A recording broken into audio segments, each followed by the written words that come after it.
Selamat siang, perkenalkan nama saya Yohana Simanjuntak dengan NIM 2020-30059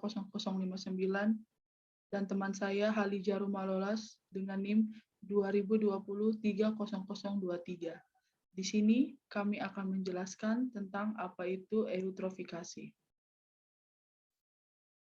Eutrofikasi merupakan masalah lingkungan hidup yang diakibatkan oleh limbah fosfat, khususnya dalam ekosistem air yang disebabkan oleh munculnya nutrien yang berlebihan ke dalam ekosistem air. Secara umum, dampak dari eutrofikasi adalah 1. Berkurangnya nilai-nilai keindahan tempat pariwisata di wilayah pesisir karena menurunnya kecerahan perairan, meningkatkan produksi lender dan bau busuk akibat marak algae.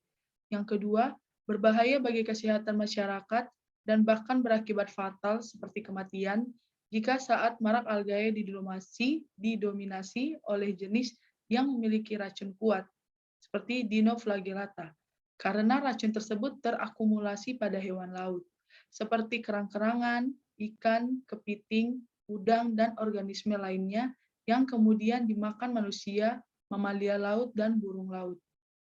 3. Kematian massal ikan dan berkurangnya keanekaragaman biota dasar yang disebabkan sangat rendahnya kadar oksigen di dasar perairan setelah kejadian marak algae. Yang keempat, hilangnya mata pencaharian masyarakat nelayan, baik nelayan tangkap maupun nelayan budidaya. Karena pada saat marak algae, masyarakat takut makan produk dari laut atau seafood. Sejarah eutrofikasi. Masalah eutrofikasi baru disadari pada dekade awal abad ke-20 saat alga banyak tumbuh di danau-danau dan ekosistem air lainnya. Problem ini disinyalir akibat langsung dari aliran limbah domestik. Hingga saat itu belum diketahui secara pasti unsur kimiawi yang sesungguhnya berperan besar dalam munculnya eutrofikasi ini. Melalui penelitian jangka panjang pada berbagai danau kecil dan besar, para peneliti akhirnya bisa menyimpulkan bahwa fosfor merupakan elemen kunci di antara nutrien utama tanaman, karbon, nitrogen, dan fosfor di dalam proses eutrofikasi. Sebuah percobaan berskala besar yang pernah dilakukan pada tahun 1968 terhadap Danau Erie di Amerika Serikat membuktikan bahwa bagian danau yang hanya ditambahkan karbon dan nitrogen tidak mengalami fenomena algal bloom selama 8 tahun pengamatan. Sebaliknya, bagian danau lainnya yang ditambahkan fosfor dalam bentuk senyawa fosfat di samping karbon dan nitrogen terbukti nyata mengalami algal bloom. Menyadari bahwa senyawa fosfatlah yang menjadi penyebab terjadinya eutrofikasi, maka perhatian para saintis dan kelompok masyarakat pencinta lingkungan hidup semakin meningkat terhadap permasalahan ini. Ada kelompok yang condong memilih cara-cara penanggulangan melalui pengolahan limbah cair yang mengandung fosfat, seperti deterjen dan limbah manusia. Ada juga kelompok yang secara tegas melarang keberadaan fosfor dalam deterjen. Program miliaran dolar pernah dicanangkan lewat institusi St. Lawrence Great Lakes Basin di Amerika Serikat untuk mengontrol keberadaan fosfat dalam ekosistem air. Sebagai implementasinya, lahirlah peraturan perundangan yang mengatur pembatasan penggunaan fosfat, pembuangan limbah fosfat dari rumah tangga dan pemukiman. Upaya untuk menyubstitusi pemakaian fosfat dalam deterjen juga menjadi bagian dari program tersebut. Berikut jenis-jenis eutrofikasi.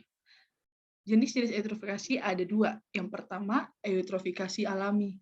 Proses akumulasi, aliran, dan penambahan nutrisi ke badan air yang menyebabkan perubahan produksi primer dan komposisi spesies komunitas. Disebut eutrofikasi alami. Sebagaimana yang disebutkan, eutrofikasi alami telah terjadi selama ribuan tahun. Yang kedua, eutrofikasi akibat manusia. Pembukaan lahan dapat mempercepat limpasan tanah sehingga lebih banyak nutrisi seperti fosfat dan nitrat dipasok ke danau dan sungai.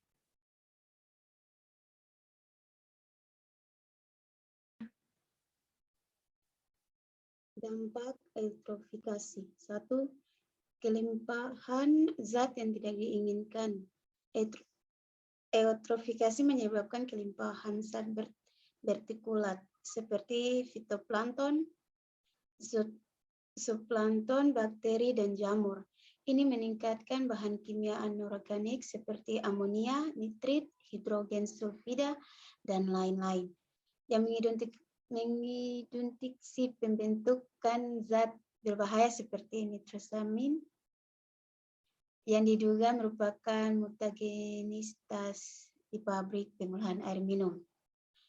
2. Mengancam makhluk hidup. Ketika ekosistem perairan mengalami peningkatan nutrisi, fitoplankton dan tanaman fotosintesis lainnya tumbuh secara eksplosif.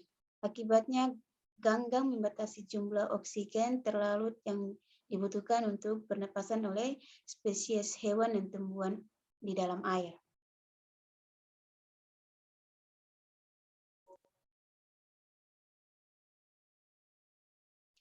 3.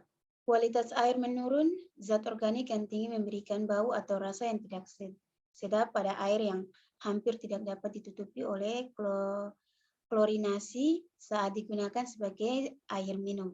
Zat-zat ini membentuk senyawa kimia kompleks yang tidak hanya mencegah proses pemurnian normal, tetapi juga menggendap di dinding tabung masuk pemurni air, mempercepat korosi dan membatasi laju aliran. Akibat eutrofikasi. Kondisi eutrofikasi sangat memungkinkan alga, tumbuhan air berukuran mikro, untuk tumbuh berkembang biak dengan pesat atau blooming akibat ketersediaan fosfat yang berlebihan serta kondisi lain yang memandai. Hal ini bisa dikendali dengan warna air yang menjadi kehijauan, berbau tak sedap, dan kekerahannya yang menjadi semakin meningkat. Banyak eceng gondok yang bertebaran di rawa-rawa dan danau-danau yang juga disebabkan fosfat yang sangat berlebihan ini. Akibatnya, kualitas air di banyak ekosistem air menjadi sangat menurun. Rendahnya konsentrasi oksigen terlarut, bahkan sampai batas nol, menyebabkan makhluk hidup air seperti ikan dan spesies lainnya tidak bisa tumbuh dengan baik sehingga akhirnya mati. Hilangnya ikan dan hewan lainnya dalam mata rantai ekosistem air menyebabkan terganggunya keseimbangan ekosistem air. Permasalahan lain, Cyanobacteria atau blue-green algae diketahui mengandung toksin sehingga membawa risiko kesehatan bagi manusia dan hewan.